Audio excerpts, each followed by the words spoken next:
stated if George Washington does that, he will be the greatest man that ever lived.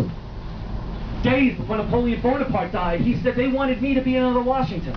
He couldn't do it though, he wasn't tall enough. Now, just for the record, Washington stood 6'3.5" tall. Ben Franklin once remarked, you're always the tallest man in the room. Sooner or later, you're bound to lead something. That building on your right, that's the first modern police station in the U.S., the first precinct. Today, it's our police museum. Look on your left at Hanover Square, Public Commons, 1637. This was the center of trading houses for our Dutch ancestors, accounting houses. The brownstone building on your left of the flagpoles is the India House, built in 1854 as the first Hanover Bank. You know it as Leopold's home in Caton Leopold. The upstairs is home to the Whitehall Club, a group of prestigious Wall Street bankers. Downstairs is world famous Harry's Bar.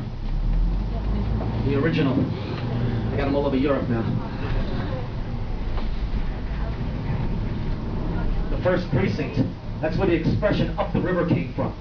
Yeah, they used to load men on prison ships on the East River, swing those ships around to the Hudson, and send them up the river to Sing Sing, our state penitentiary up in Ossining, New York.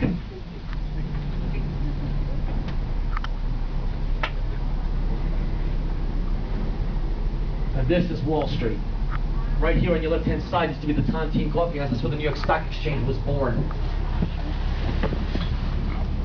Hamilton wanted to pay off the Revolutionary War debts, so what he did was he decided to consolidate the 13 colonies debts together into the first national debt in our country's history. But since most of the fighting took place in the northern states, the southern states objected, Jefferson and Madison particularly, representing Virginia. Hamilton, Jefferson, and Madison made a deal to move the capital out of New York and put it down south. So Madison and Jefferson didn't have to go to New York City to participate in our government, and in exchange, they would convince southern states to absorb our national debts.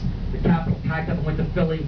Hamilton has paid it off now, so he issues $80 million of the U.S. bonds, sold them on Wall Street underneath the shade of a buttonwood tree right there in front of the Tontine Coffee House.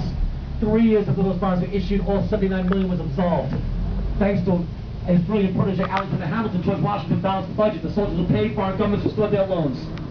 But everything in the city started getting sold there. Rum, gold, sugar, molasses, spices, all going through on paper instead of product. Got so hectic only 2 years after those first bonds were issued, the top 24 brokers had to sit down and write up rules and regulations for the trading underneath the tree. May 17, 1792, those men signed the Buttonwood Agreement, and that was the birth of the New York Stock Exchange itself. An immigrant from the West Indies sparked to life the largest economic engine room in world history still to this day. And it has been a rough and tumble ride ever since. That's Brooklyn, on the other side of the East River.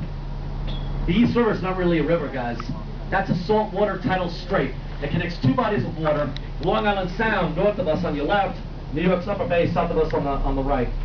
This is ocean water. It flows both ways with the tides.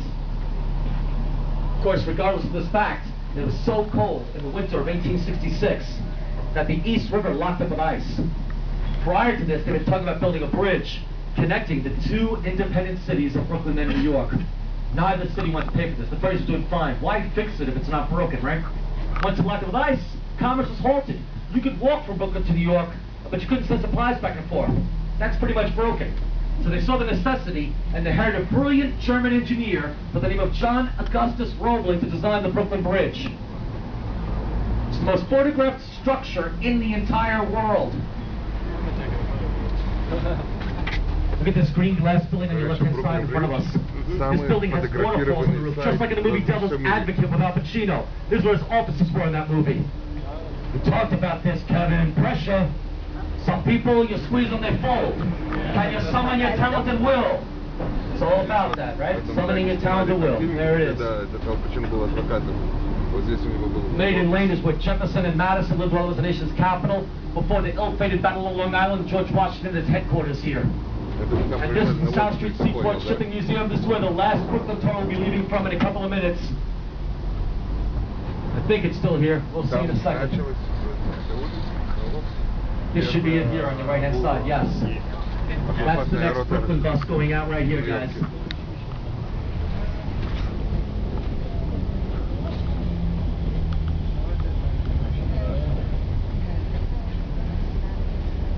All right, have a great time. Thanks for your gratuities. Enjoy your vacation. Namaste. God bless.